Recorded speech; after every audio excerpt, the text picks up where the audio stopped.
అందరికీ తెలుసు లాగరిథమ్ ఎడిషన్లో లాగరిథమిక్ టర్మ్స్ ఎడిషన్స్లో log M base A plus log N base A is equal to log MN base A. ఇది ఎలా వస్తుందంటే first of all let's take log M base A is equal to X. దీన్ని మళ్ళీ exponential ఫామ్లో మార్స్తే, ఎందుకంటే ఇక్కడ X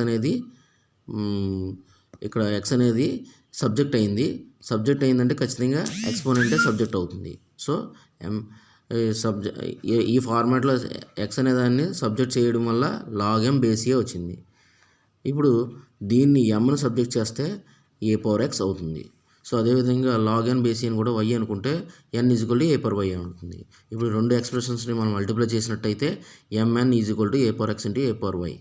so ఇప్పుడు మనం ఇక్కడ అబ్జర్వ్ చేస్తే ఇక్కడ లాస్ ఆఫ్ ఎక్స్పోనెంట్స్లో ఫస్ట్ లాని మనం అప్లై చేసుకోవచ్చు.